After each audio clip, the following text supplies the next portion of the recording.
Yo, what's going on, YouTube, and welcome back to Goal Line Hockey. It's your boy Kevin Forte, guys. We are taking a look today at the projected starting lineups for your Boston Bruins. So let's get right into it. So the Arizona Coyotes, the Boston Bruins have a interesting sort of change to their team this year. I mean, there are a couple of guys that are normally in training camp that will not be there this year. David Krejci, a big leader in the locker room, a guy that's been there for a while. He goes back home over to the Czech Republic. He will no longer be there. Tuukka Rask, he is at this point not signed yet. So those are a couple of big faces to the franchise that will no longer be there in the 2021-2022 season. So the good news is they still have the perfection line. They still have some of their young defensemen that are continuing to develop. And they've made some changes in between the pipes despite losing Tuukka Rask. And I think they're for the better for it. So looking at their team, you got their top six forward lines. And I think this is pretty much what we expect. I mean, there could be some variance here, but for the most part, this is what you're going to have. Marchand, Bergeron, Pasternak. I'd bet money, I'd bet my life on that one because that's what we're going to see. Let's be honest. The perfection line will stay intact for this year. And the second line, I think for the most part, barring some, trade that they may maybe go out and get a Christian Dvorak or a Tomas Hertl or a Ricard Raquel or something like that, it's going to be Charlie Coyle down the middle. And I think they're confident in Charlie Coyle taking David Krejci's shoes, which is a big step up for Charlie Coyle. But from what we remember when he was drafted by the Minnesota Wild, he can be a top six center. With that said, is he going to get there this year? A lot of this season is going to determine how good Coyle fits on that second line. It is very important for the Bruins. And you have Nick Foligno, who can also play center, but he fits better on the wing. And again, I kind of like that second line. I really do. You got the scoring touch from Hall, and guys like Coyle and Foligno, who are just grinder Bruin players. They just fit the culture there in Boston. And I just think it does work. I think, this is a team that I would not want to play against in the Stanley Cup playoffs in a 7-game series. Again, we're getting ahead of ourselves, but still, the bottom six, I think, is still up for debate because you got Jake DeBrusk, Eric Howla, and Craig Smith. I like DeBrusk and Smith. I think they're good third-line players. DeBrusk just wasn't able to get in that top six, and I think it's one of those things you were hoping that he was going to get in there, and he fell off last year, or he had a really bad season. He's looking for a bounce back. It was pretty much to the point where the Bruins just couldn't even trade a guy like Jake DeBrusk.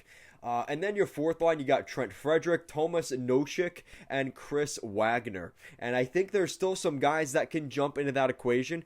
Curtis Lazar, Anton Blage, and Carson Kuhlman will all be in that conversation. Don't forget, Jack Studnicka could also jump into that lineup as a center. He could even be the third-line center in Boston. So I think there's still a lot of variance in that bottom six. I'm not as confident in that bottom six, but I'm very confident in the top six. I think that's pretty well set in stone. With that said, looking at their defense, you got Matt Grzelcyk and Charlie McAvoy as your top pair. Derek Forbort and Brandon Carlo on the second pair. And that third pair, I don't like that third pair. They got to do something there. You got Mike Riley and Connor Clifton. As long as some of these guys can stay healthy, like Carlo, Grzelcyk, Riley, who were all injured at points in the playoffs last year, as long as they're healthy, ready to go, and 100%, I think the Boston Bruins will be difficult to play against. But with that said, I mean, man, you could tell some of the guys they've lost over the last couple of years, like Krug, like Chara, it has hurt them. And I think, another guy that's kind of a big loss, losing Kevin Miller, may be a big loss for the Bruins this year, and you're relying on more of the young guys to step in to really take those spots. And I think seeing some of the depth guys like Jakub Zaboro and Jaro Vakainen, I think those guys are going to have to step in because, again, not a discredit here to Connor Clifton and Mike Riley, but I think you need more than that if you want to get to the playoffs, especially now that they're back in the Atlantic Division. This is going to be a difficult spot here for the Boston Bruins, which is not too far off from what they saw in the Metro or the North or whatever you call it, the East Division last year. But they're in over their heels for this division this year, and I'm really expecting guys like Vaakainen to jump forward. I mean, ideally, you have Vaakainen in the top 4, and you take away that spot from Derek Forbort. But from what we saw from Vaakainen last year, his development definitely got stunted throughout the pandemic. And the last 2 years have definitely stunted him. But I'm still expecting him to maybe go after one of those spots on the left side for this defense. And with that said, we're looking at the goaltending, which has been pretty much cleared up. Now that Dan Vladar is now a member of the Calgary Flames, you've got Jeremy Swayman and Linus Ullmark. Now, this is one of the questions of who will be the starter. I don't think they're necessarily going to name a starter opening night. I think this is kind of a play and see situation. I think they really like Linus Ullmark. They signed him to a nice contract. But Jeremy Swayman, I mean, we've seen they expect a lot from Swayman. I think, Don Sweeney and that whole management there in Boston sees a lot in a guy like Swayman. And Linus Ullmark will definitely be getting pushed with a guy like Swayman biting at his heels for that starting position spot. With that said, I think these guys could split 40-40 this season. I think you could see a real situation where it's kind of a feeling out process for the Boston Bruins and just deciding which one do they really like more and going with the hot hand.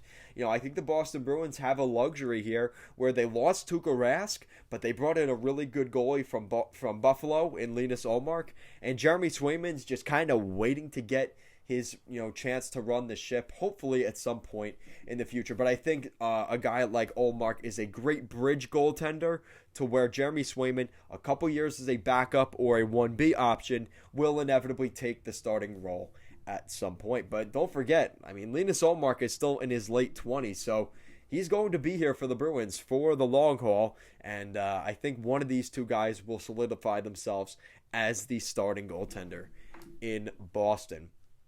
But with that said, I think it's going to be interesting to see. Really, I'm interested what the bottom 6 looks like in Boston because, Craig Smith and Chris Wagner on the right side, I don't know, are those guys going to be your wingers? Now, I think down the middle, I think it's pretty set in stone with Haula and Nosek.